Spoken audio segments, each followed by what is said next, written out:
This is Trend Following Radio, where great thinking comes alive. Nobel Prize winners, legendary traders, best-selling authors, and the pros that know what drive us irrational human beings. I am your host, Michael Covel. Not filtered, raw, honest. That's my passion.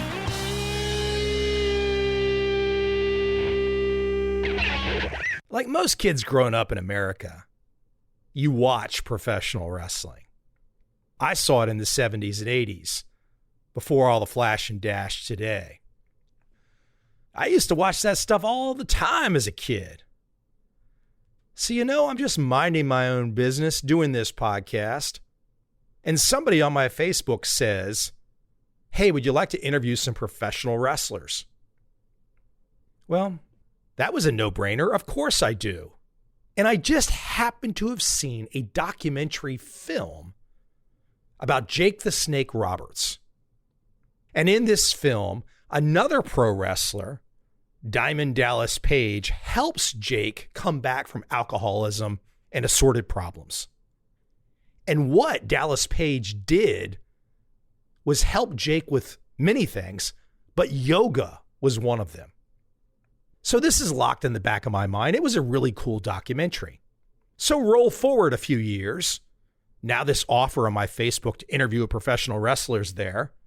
I say, well, sure. Get me Diamond Dallas Page. Diamond Dallas Page, who's in the Hall of Fame for WWE. I mean, a guy who's a pretty big damn name. And today, he happens to be very well known for helping men understand yoga and to use yoga and to benefit from it. And as you'll hear, he doesn't even like the damn word yoga, which I understand. But I gotta say, he's also an extremely motivating guy. These are the kinds of people you want to be around if you want to make a big change. I never know where this podcast will go. I never know who will come on, but I keep having fun with it. And today, my first professional wrestler, who happens to be in the Wrestling Hall of Fame, Diamond Dallas Page. I hope you enjoy this conversation.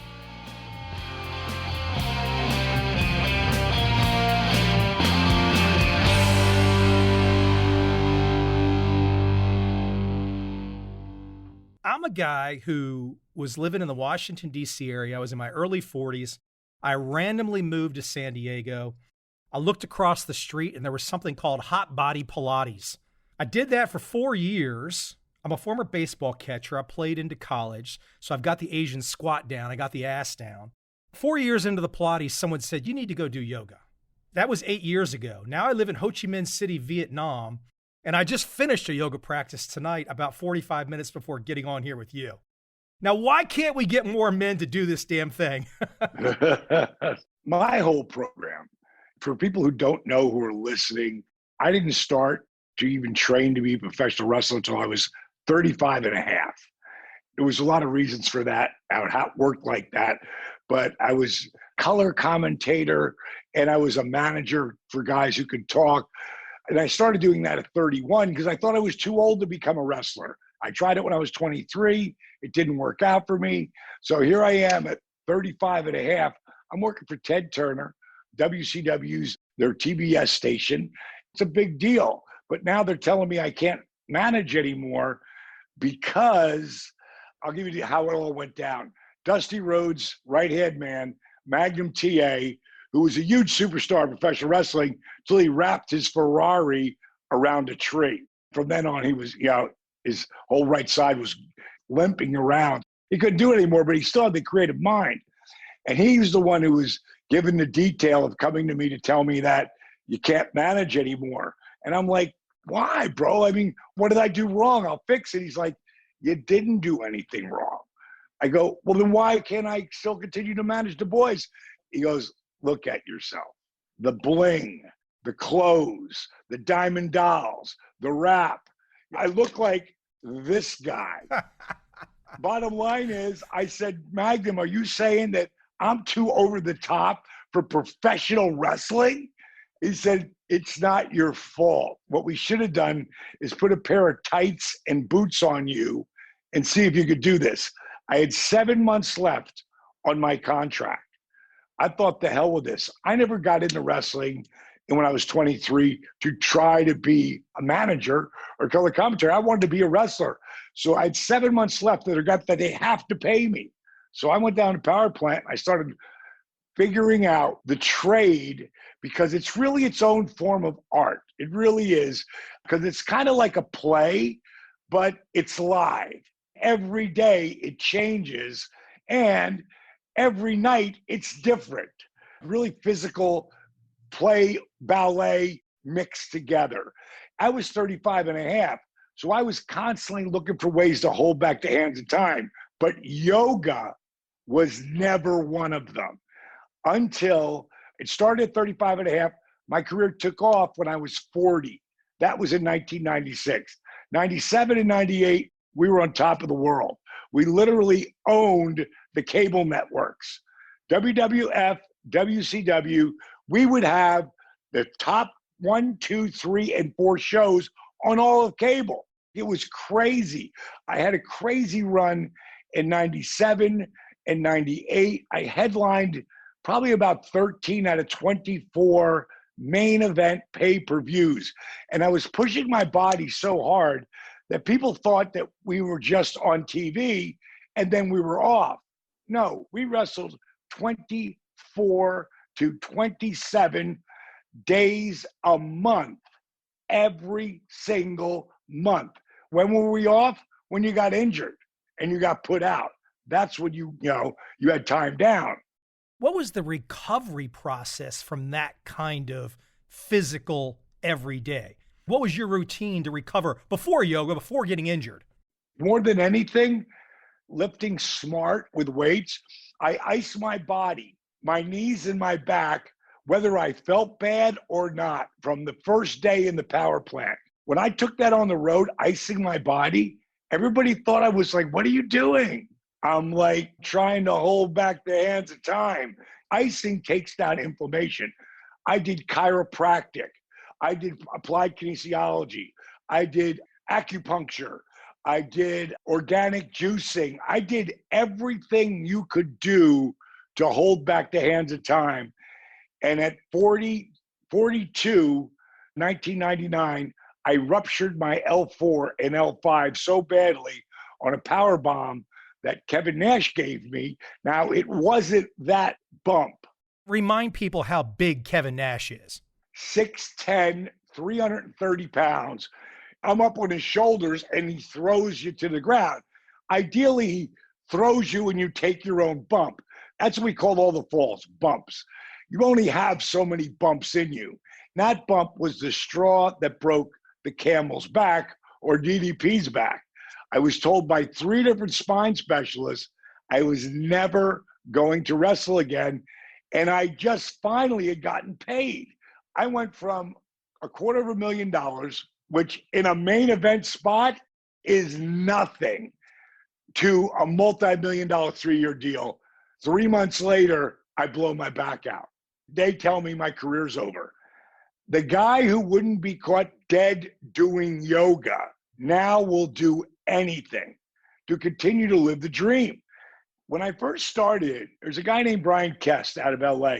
He was a pretty cool dude. My wife at the time, Kimberly, was showing me, I'm not going to do that. Nope, I'm not going to do that. And I finally came across Brian Kest. He's like the Hulk Hogan of power yoga. He didn't have any modifications. And everybody looked like Gumby and could do anything. But I dug him. I figured out modifications, and it was really hard. But the reason why I was so successful and was able to do stuff for so long was because I kept rehabbing myself. I had both shoulder surgeries, both knee surgeries. I remember all that rehab I did. Within 3 weeks, the yoga was really starting to help me. Now I just got to keep continuing using these modifications till I get stronger. So I started doing the rehab and the yoga positions together, as opposed to doing a move, resting, doing a move, resting. I was trying to continue to build my conditioning very slowly and very gingerly, very gingerly moving and flowing and adding an old school calisthenics. And then I did something completely by accident. I was flexing and engaging as I was moving. Think of a bodybuilder when they hit that pose and then they're flexing into that other pose. It's called isometrics and isokinetics mixture. In other words, isometrics, moving and flexing. And what I figured out by accident was every time you flex or engage a muscle, your heart has to beat faster to get the blood to the muscle. What I created completely by accident, my company's called DDP Yoga. I brand it now for the last 3 years, DDPY. Why? Because I want people to stop calling it just effing yoga, because it's not. You did a yoga class this morning. Did Marlon turn you on to my app yet? Have you seen it yet? I've dug in some, yeah. Would you say what I teach is anything like regular yoga? No, and regular yoga, as you know, these classes can be really varied. I've been doing a core fitness yoga class recently. That's nothing like yoga I learned years ago. A lot of variety. No, there is so much variety. But like you said in the beginning, how many guys are in that class with you? There's none. Let's talk about that for a second. Listen, I've been talking about this in my podcast for 8 years. Look, I started off writing trading books. I've had Nobel Prize winners on this podcast. Most people are probably thinking, why is this guy Mike talking about yoga? That's kind of one of the reasons I wanted to have you on, really. I mean, yeah, you've got this great wrestling background and all this stuff, but you're a man who is telling other men, hey, this yoga thing can really help you. I want you to talk more about that. But here's the part that I think men really need to understand. If you go do the yoga and you really try and you really put forth the effort, there are often beautiful women in yoga. Oh, yes, you're right. Drop dead gorgeous, Yes. fantastic physiques. But here's the thing. If you show up and you dial it in and they know you're not putting effort in, they're often alphas. Alpha women do not want some loser showing up just checking them out in yoga pants. You got to do the work. All right. Let me tell you how you get men to do yoga to begin with. You don't call it fucking yoga. It's You true. know? It's true. You don't.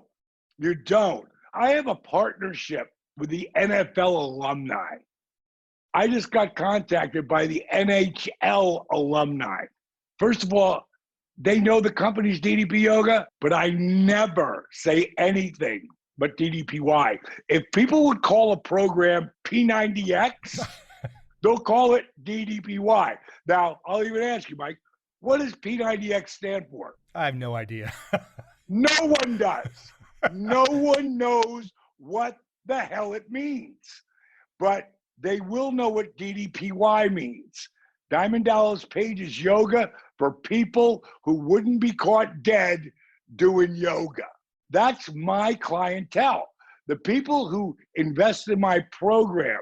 I mean, I just read so many reviews. We're collecting all these reviews because we're about to do something with the military. This is like the military. I've been to Iraq 3 times, Afghanistan once, to spend 13 days seeing the troops, not to go there to fight. I friggin' going there, so many of them know I do the program now. I have so many veterans are writing so many amazing things. And now we're going right to the military. We've been approached about maybe forming a partnership. We'll see where that goes because there's so much red tape, but it's what they need. Personally, I stopped waiting for them a long time ago. I'll give you just about the business part of this. My DDPY program, I never go more than 30% off, and that's during the holidays. It's the only time I do it. Sometimes it's 10, sometimes nothing's off. A lot of times it's 20% off when I'm just doing some kind of holiday sale or something, but I never go more than 30% ever unless you work with the military. At any point in time, you were in the military or you're a veteran, it is always, every single day, 50% off. I'm already doing that on my own, but the military side, this is a backup because they beat the hell out of the guys and then they don't fix them. They don't give them anything to fix themselves. 68% of the people who go to ddpy.com or ddpyoga.com and invest in a program are men. Let me bring it back to yoga in a second. We kind of got started quick. I brought up the first question is yoga, but I want to talk about you for a second because what's your age right now? You're 60? I'll be 65 in 3 months. Okay, so you got the energy of a guy who's 21. Hold on. That's not really a fair thing to say because I've met a lot of men these days, age 21, that look like pears who have no energy. You know, look, I mean, let's be honest. Let's be honest. I mean, come on. Yeah. What I want you to do is I want you to piece together for me, why do you have this energy? Why do you have this internal drive? Where did it start? Were you 6 years old? Were you 8 years old? What caused you to have the drive now here at age 65, where if people were just listening, even if they see you, because physically fit, they can see that you're physically fit. What's the drive? What's the start? Even before wrestling, it must have been in you. Yes. Take me back in time. I want to go back in time. I want to know what was the trigger.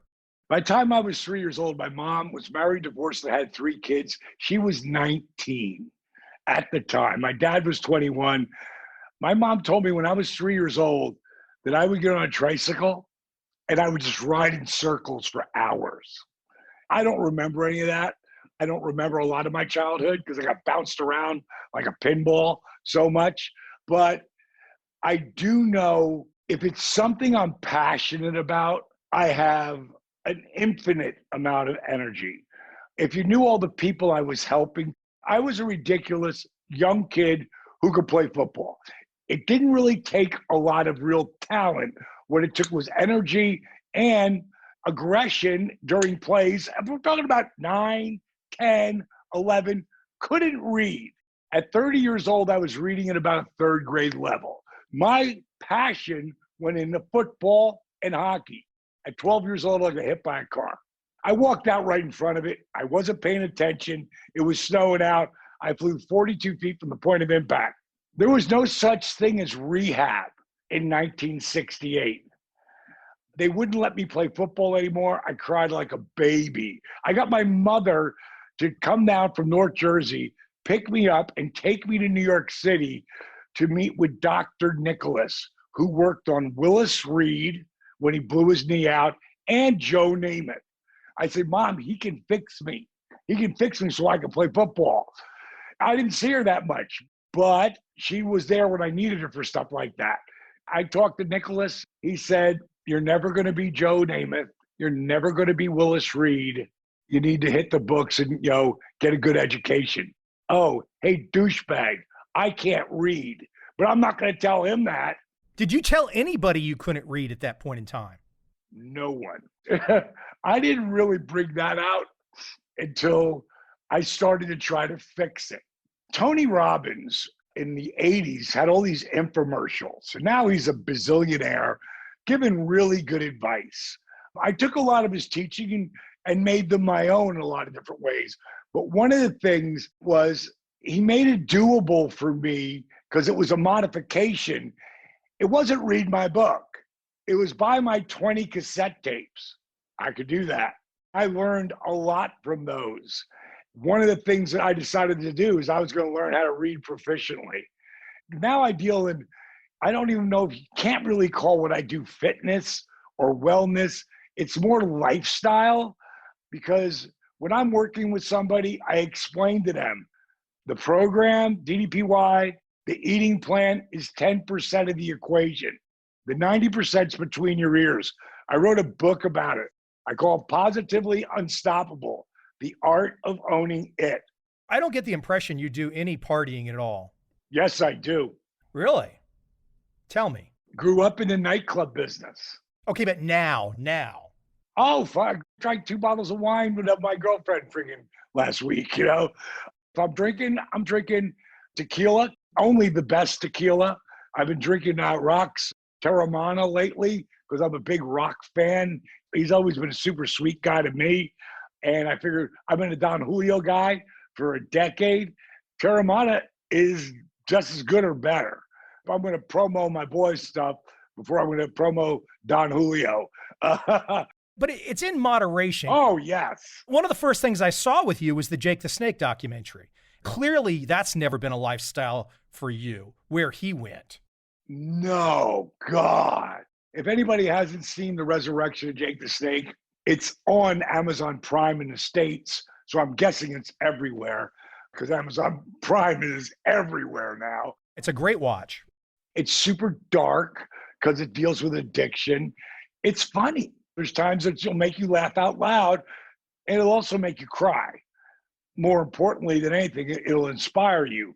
And that's what goes back to what I do today, is really inspiring people to believe in themselves. Because everything that happened with me, when I get hit by that car, all of a sudden what I was really good at, the only thing I was really good at was taken away. He said I could play basketball and baseball. You got to have a team to play baseball. Basketball, one person. You can practice dribbling, you can shoot layups and foul shots and hooks and turnarounds. I mean, you can play all day long by yourself and actually get better. I sucked when I first started. In 7th grade, I didn't make the team because I didn't care. I didn't care about basketball. I was a football player, but now I can't be a football player. So now I go out for the team and now I want to play. I know I'm not that good, but I got a lot of heart. I sat on the bench. I never sat on the bench until that point in my life. I decided that was never happening again. That summer, I played 5 to 8 hours a day in the rain. It didn't matter. That next year, my freshman team I started on, I was a leading scorer. We went undefeated. By my sophomore year, I was starting varsity. What it taught me is work ethic equals results. Inside my WWE Hall of Fame ring, it says work ethic equals dreams, exclamation point, DDP. I learned that if you really put the work in and you're really passionate about it, you don't really feel like you're working. That's the key. People work their lives away on jobs they hate. They're not connected to who they really are until they do something that they really care about and love. Since I was a kid, I have never changed that ever. I do what I love to do. I ran nightclubs, big nightclubs. I had a ridiculous amount of fun. When I went to wrestling, starting off, I was kicked to the bottom of the bucket and had to work myself up. No one believed in me. I tell people all the time, you got to believe in yourself because a lot of times it's just you. And then you're going to make a believer like I did in Jake the Snake Roberts.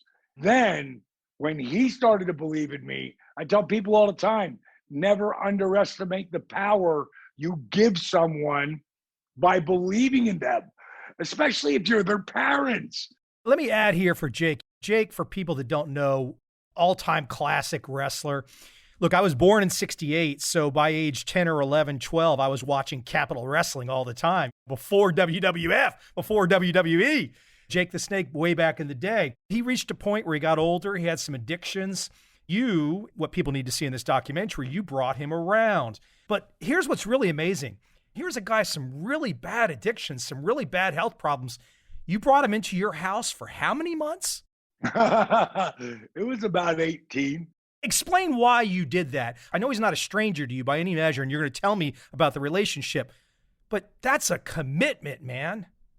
I didn't know if Jake would stay there. I didn't know how it was going to go. You have to understand, Jake lived with me. When I was 35 and a half, I started wrestling.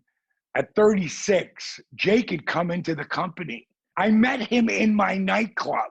I met him in this big-ass nightclub I had in Fort Myers, Florida. I got to take you back to that. If you wrestled in Miami, the next night would have been Tampa. That's 300 miles. Fort Myers was in the middle, and one night we're packed. I have a camera at both front door and back door. I'm just sitting down having a beer, half-ass watching the front door monitor because I was just about to go out and start mingling with the people. I see a guy who walked in looks like Jake the Snake Roberts. I got up and ran around the outside of the club because it was too crowded to try to get in there. 1,200 people in there. So I walk in the front door and I go, Judy, did some guy just walk in here look like Jake the Snake Roberts? She goes, yeah, Paige. She goes, everybody thinks it's him. So I'm like a fan, crazy fanboy. I run in And I see him and I slow down. Got to be cool. And I walked over to him. I said, hey, man, you Jake Snake Roberts? Who wants to know? I said, the guy who runs this place. He goes, yeah, what can I do for you? I said, what are we drinking? And that's how I met him. He never paid for a drink. You remember the $1 Million Man, Ted DiBiase? Absolutely. Do you remember him? And Virgil. Right. Jake told everybody. So all the boys started coming. This is me and Ted upside down tequila shooters. Did you see that? Is that crazy shot? Is that your real hair, man? That's my real hair. I'm jealous. I'm jealous. I wanted that kind of hair at least once. Yeah, hell, I'd like it again. I still got a pretty decent head, but don't have that anymore. The bottom line is, that's where I met Jake. And then when I finally got my break in WCW and got up there, Jake had come in for a short while. And while he was there, he came down to where I was practicing at the power plant. And he looked over me. And my real first name, before I changed everything to Dallas Page, was Page Joseph Falkenberg. Everybody knew me as Page J. He's like, Page. He came into power plant. I look around and go, Jake. He goes, man, I thought that was you. Because he'd seen me on TV a couple of times. Long story short, Jake was only there for a couple of months, and then he was gone. I tore my rotator cuff, couldn't even lift my arm up. 9 months into my wrestling career, they let me go. Because I had 3 months left. They weren't going to re-sign me. Jake just happened to call me to see how I was doing. Before he knew it, by the end of the conversation, him and his wife were split up. I asked my wife, Kimberly, if he could move in with us. And that's the first time. That was 20 years earlier. Jake stayed for 3 months. I learned so much from him. He watched my tapes of matches I had. He'd critique them for me. Then one night he lost a 12-foot black cobra in the bathroom. After that, Jake left because he said, oh, he's under the vanity. He'll come out tomorrow. I'm like, what do you mean you'll come out tomorrow? Get that snake the hell out of the bathroom. Kimberly's going to lose her mind. Bottom line is, Jake was already getting high, and I didn't know it. He just left for 3 days. I got a varmint wrangler to come in. He's like, dude, he pulled the front off the vanity, and you could see him back there. He's like, has he been devenomized? I go, I don't know. I really didn't know. Bottom line is, he got him, and I put him in a bag, in a box, in a box, in a box. And when Jake came back, I gave him a snake and said, Jake, you got to go. He got back with his wife, and he would keep mentoring me. Over the years, he would still, if he had a booking before I got my job back at WCW, he'd get me on it. He really looked out for me. But the biggest thing he did for me is one day he was talking to a promoter about me, and he put me over. In other words, he was telling him how great I was. And after he hung up, I said, Jake, I go, you can't tell promoters I'm not that guy. And he goes, you already know how to do all the moves. You just have to figure out when to do them, why you're doing them, and how to get the people involved. If you keep doing what you're doing, you're going to be one of the biggest names in the business. Now, Jake is on my Mount Rushmore of wrestlers of all time. For him to say that to me, it meant a lot. And then later, when I finally came back to WCW after taking a year off because of my shoulder surgery, but I worked with Jake and all over the world for a year. When I came back, and Dusty saw me go back to the power plant. Without Dusty Rhodes, there is no Diamond Dallas Page. He gave me all my early breaks, but he never saw me as a wrestler. He saw me as a color commentator. He saw me as a character. He saw me as a producer, an idea guy, my energy. He loved all that, but he never saw me as a wrestler. When I saw him at the power plant, now this is the day before I'm going to start back with WCW. I have a meeting with Dusty the next day. And to know Dusty Rhodes, the American Dream is, he's another guy on Mount Rushmore. He's his biggest star. He's Elvis in professional wrestling. Dusty asked me when I was there to get in a ring with somebody, this young kid, he wanted to see what he had. And I went in there, I worked with her for 20 minutes. Then I got out and I went to that ring, and then I went to that ring, and I went to that ring. I worked until the end of the day, and then I left and went home. And the next morning, we had our meeting. We caught up on the family and everything. And then he asked me what my idea was for coming in, and I gave it to him. He liked it. And he said, D, he always called me D, I know you always seen yourself as this top performer in our business.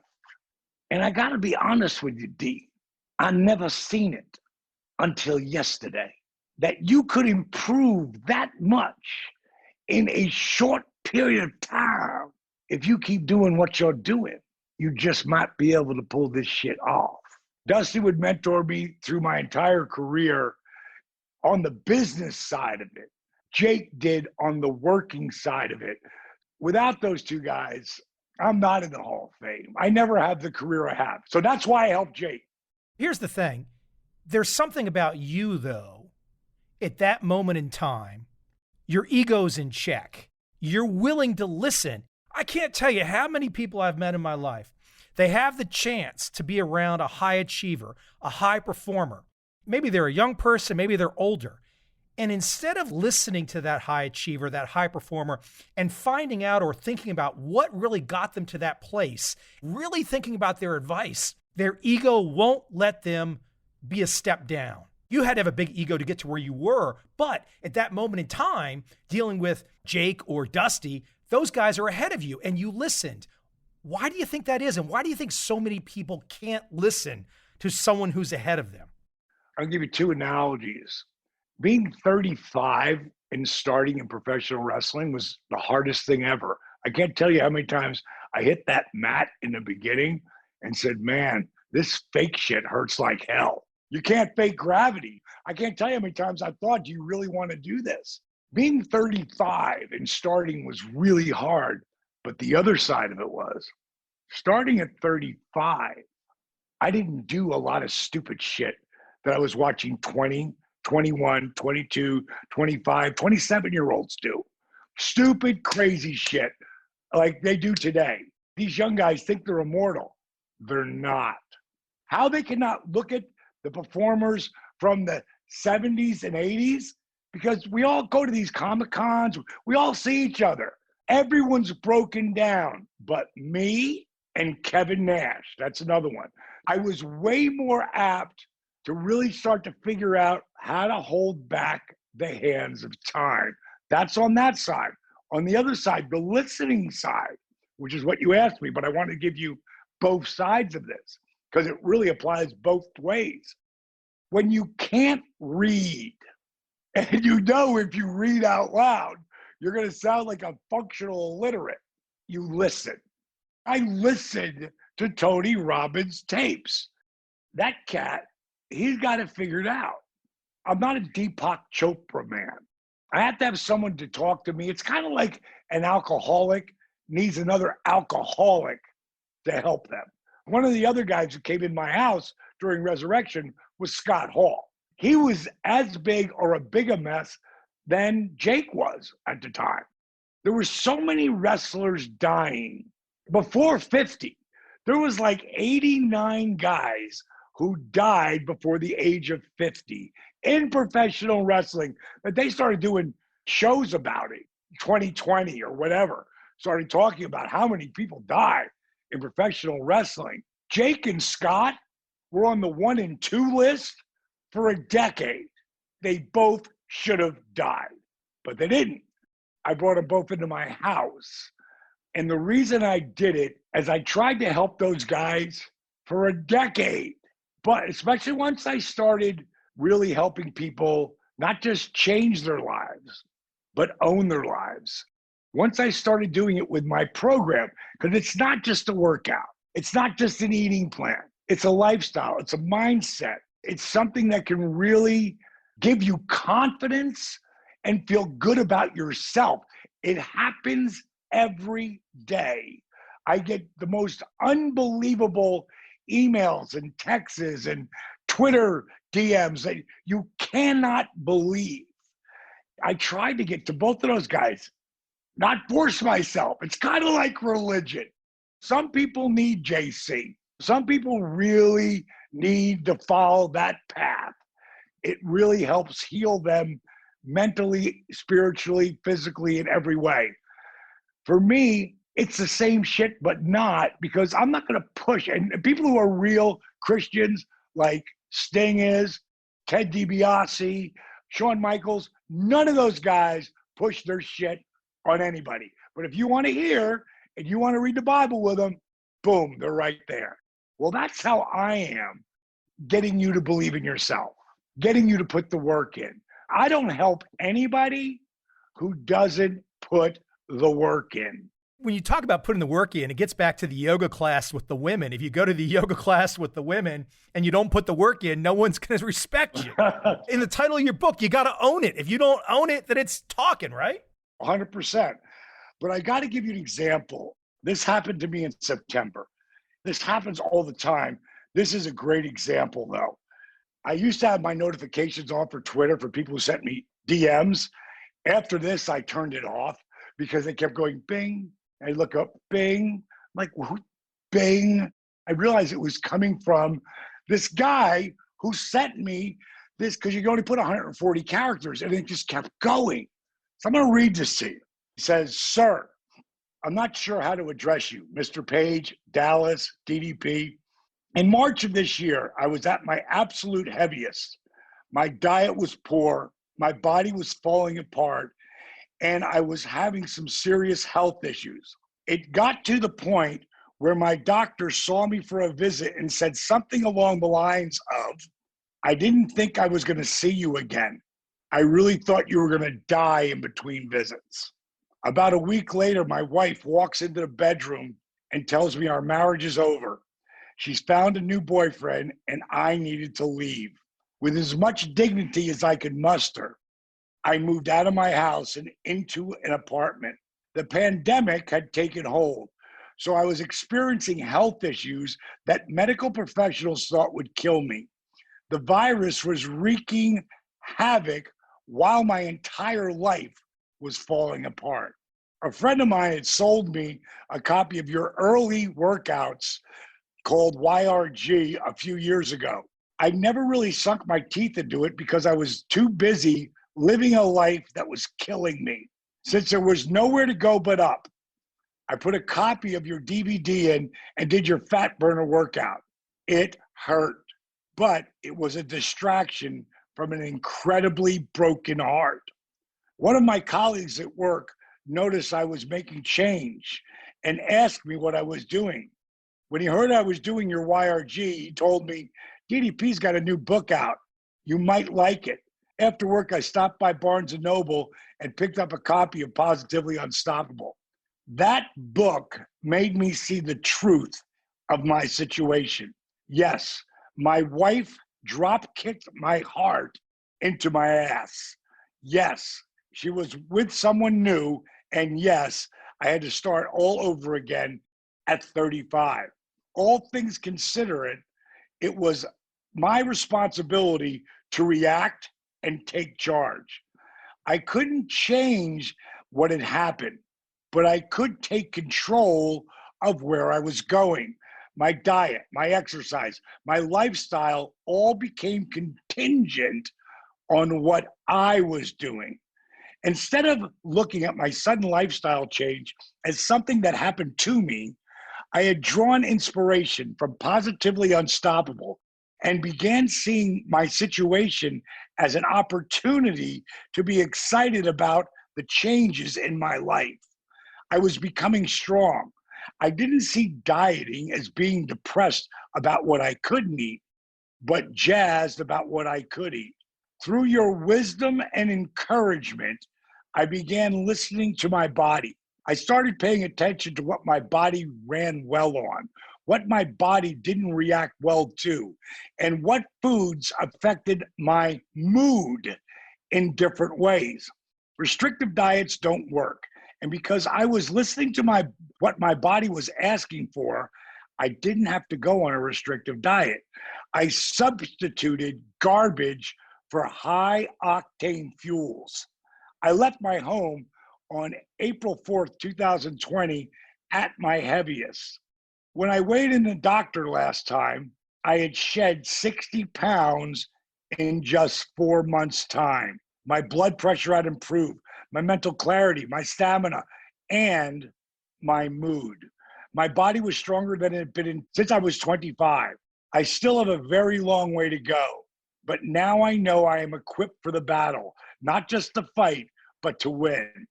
I'm sure you hear this a lot, Mr. Dallas, but your work has absolutely saved my life. Your workouts are encouraging and tough. Your book is incredible. Diamond Dallas Page took me from someone who was falling asleep, standing up in the shower, to someone who can look at himself in the mirror and be proud of who he is becoming. You're doing God's work, sir.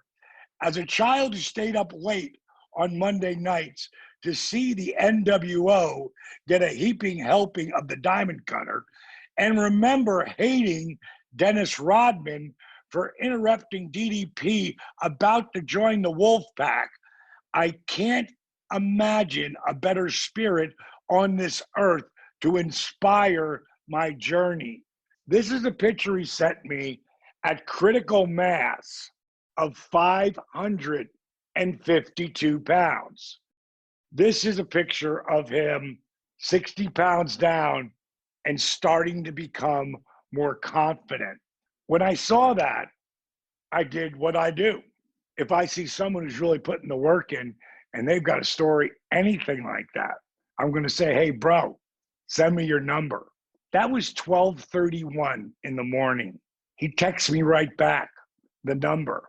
I called him at 12:31 in the morning. We talked for 30, 40 minutes. I told him what he could do to take it to the next level. See, I created this thing called the list. And the list was developed because it was all the things you needed to do to become successful using my program. And more than anything, it's educating yourself, because you can't say you don't know after you follow the list. I told him, get the app, watch the first video on the dashboard. After that, go to the menu, go to user guide, watch that video, then go down to the list. And when you have finished the list, email me, gave him my email, because my number came up blocked. I'm not giving somebody my number until they've earned it. You only earn it by finishing the list. The main reason I developed the list was because back when disabled veteran Arthur Borman, who is the greatest transformation in wellness history, I feel like God sent me to him and him to me. When that video went viral, and nowhere on that video did it say DDP Yoga, nowhere, but people found me. They would write these incredible transformations that they've gone through in my program, or they would write, I need help, I need this, I need that, I need this. These are all my problems. They would take what would probably take them an hour and a half to write this thing. In the beginning, I read them. At the end of it, but you're not going to help me anyway. You only care about money, blah, blah, blah, blah, blah, blah, blah. I'm not going to let anyone say that shit about me. What I decided to do, every one of those people who did that, because all of a sudden they thought my initials were JC instead of DDP. It's like, no, I don't walk on water and I can't heal the dead. What I can do is help you to turn your mind and your body around if you're willing to put the work in. Here's what you need to do, because I had my people at this point, and my people was 3 people total. One person had to answer every one of those messages back with, because there was no app. There was no app. There was only DVDs. I told them that I will send them the program for nothing if you complete the list. Now, the list is going to take you, if you did it straight through, it's going to take about 13 or 14 hours, because it's watching movies. It's watching shit that's going to educate you. I don't have to talk to you about what you should or shouldn't eat, because once you watch these documentaries, you're going to fucking know. And if you still don't want to do it, don't worry about it. What I think really works with you is when you look at so many, I don't know. I mean, Anthony Robbins is great. I would not be talking to you if I didn't read Unlimited Power in 1994. But I think what works with you is that you're a guy's guy and you're not running around doing something unusual or odd or whatever. There's no nonsense. It's straight to the point. I think men, if they listen to you, they feel stupid if they turn it off. It's to the point. And if you're not doing it, and if you're at 500 pounds and you're eating crazy and you listen to you talk, well, you look in the mirror and say, what kind of life am I living? I'm going to die. This is no good. Plus, you're carrying around one or two other bodies with you. Yeah. Yeah. Take that burden off yourself. I'm going to lose you here. I can't keep you for all night. My night, your morning. I got a couple quick wrestling questions just off the top of my head. Number one, you've seen everything, done everything, Hall of Fame, all that kind of fun stuff. Who's the strongest, just beast strong man ever in wrestling? Either your personal experience or everyone just knew he was the strongest. Is there somebody like that in the wrestling world?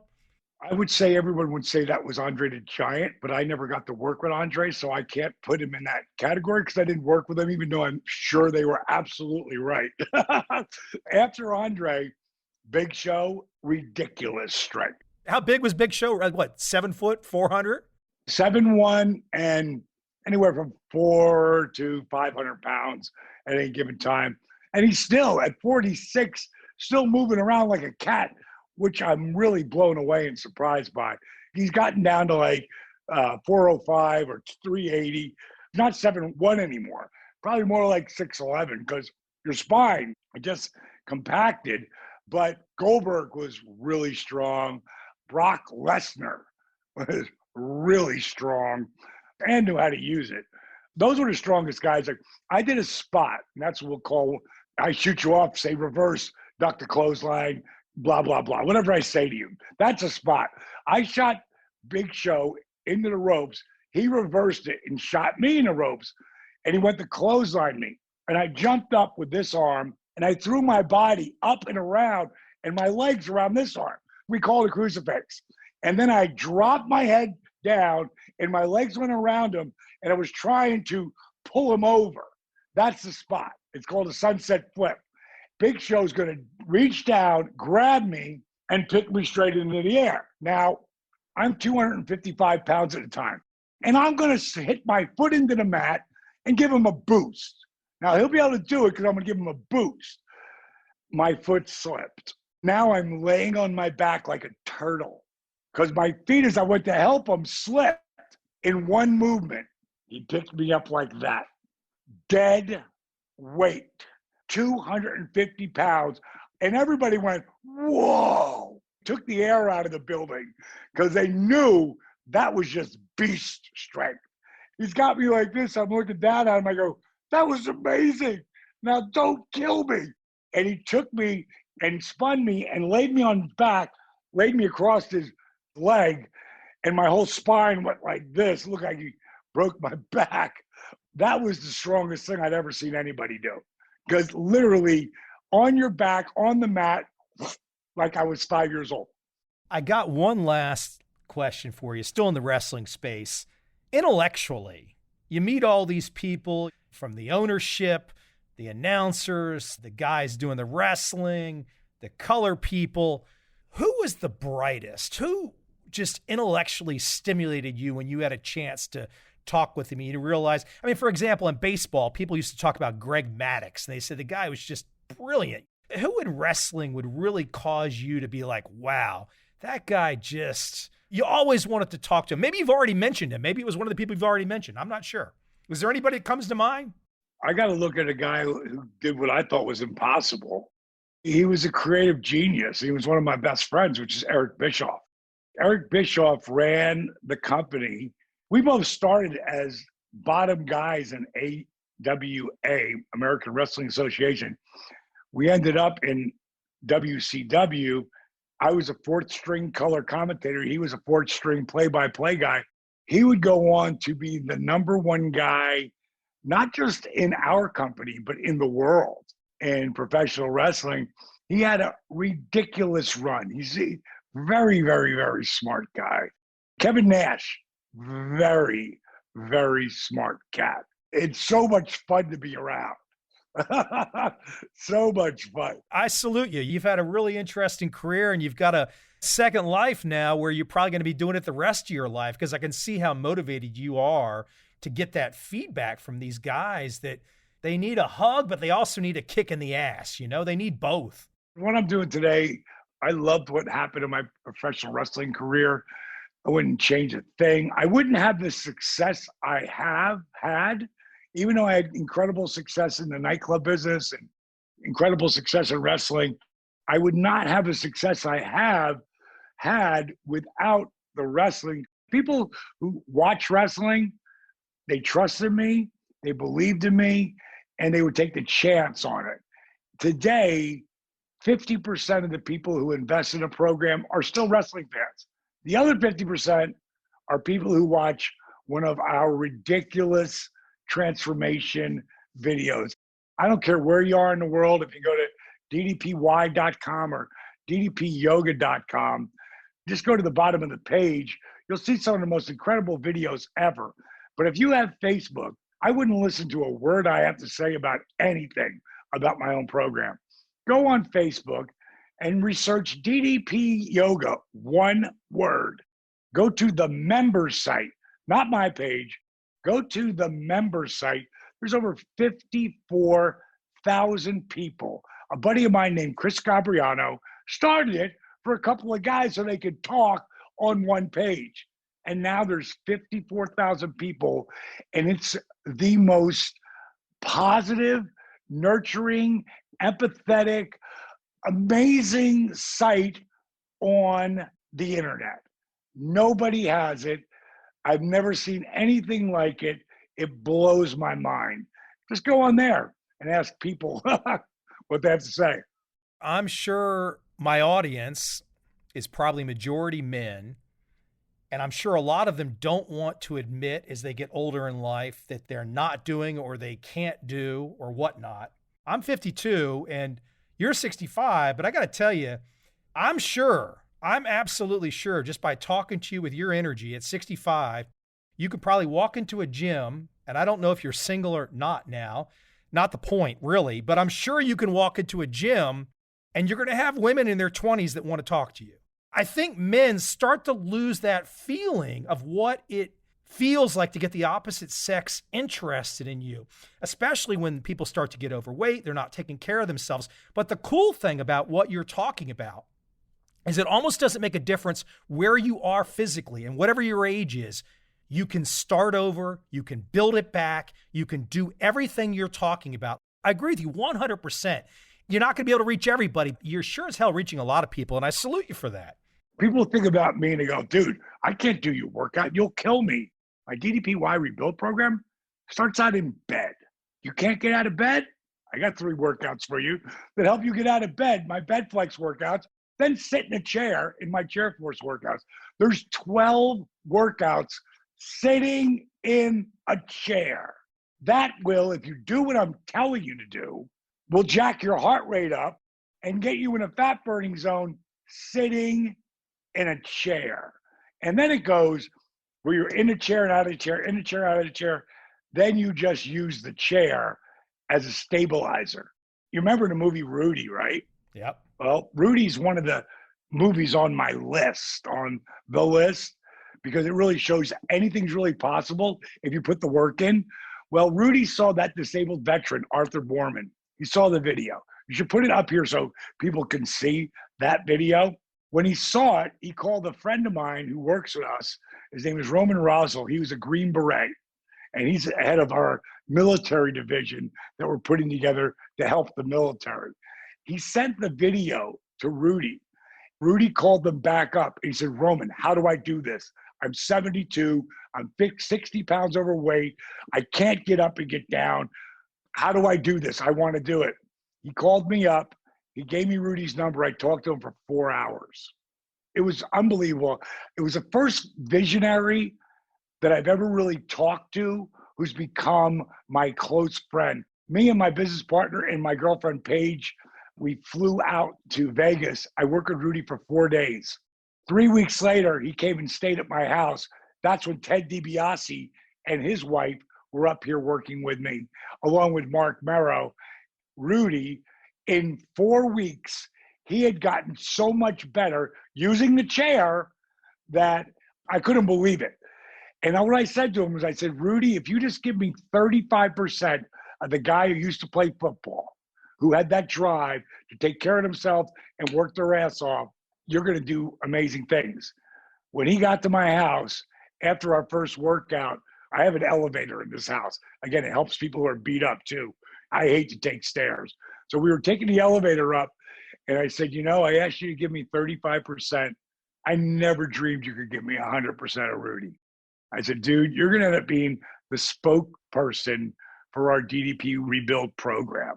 I go, this is amazing. That's the kind of stuff that I feel amazing about myself. That's why I love this program. When I tell people holiday season, people get depressed. You want to know one way to help deal with depression? Help somebody, anybody. Help the little old lady across the street. Do something that's not just about you. The return is insane. How you feel about yourself goes to a different level. One last thing. If we get past this COVID thing and you end up doing any kind of a world tour of some sort, I can promise you this. If you showed up in Saigon, Vietnam, you would have thousands upon thousands of individuals that want to hear what you have to say. Really. You'd have an absolute blast. Does you speak a lot of English over there? Yeah. Dude, I've been here for 8 years. I've always wanted to go because I heard it's beautiful. Yeah. I mean, you'd have a blast. You'd really have a great reception. But hey, listen, I've kept you. You've given me some great time and some great insights. I tell you, the thing with the chair, I'm going to give that whole story to my father because he just sits in the chair and he needs to get the hell out of the damn chair. So. No fun being in that chair. It's no fun being in the chair. No, but when you see yourself getting out of it, it's a big deal. It's a big deal. When this shit is over, get a hold of Marlon. And at some point, my girl Paige, I want to say, I can't remember where it was, but she was on a bike thing, race, and ran across the country. I'm pretty sure she was in Vietnam. You'd have a blast. Hey, where's the number one website you want to send people to? I know you've mentioned a couple URLs, but where do you want to direct people to most directly where they can check your books out, Positively Unstoppable, Yoga for Regular Guys? Where do you want to send people? DDPY.com. It's all there. DDPY. And then they realize it's DDPY. It's yoga for people who wouldn't be caught dead doing yoga. I don't let people use the Y word when it comes to describing it because it's so different. I'm constantly reinventing it. I'm constantly coming up with new ways. There's over 300 workouts. And every week I come up with something new. Every single week. It's different than it was before. And that's a beautiful thing about this program. Hey, cool stuff. Dallas, I appreciate you taking some time today and giving my audience a fresh perspective. Again, salute you. Great stuff. Thank you, brother. It's been your pleasure. Thanks, man. Thanks, buddy. Appreciate it.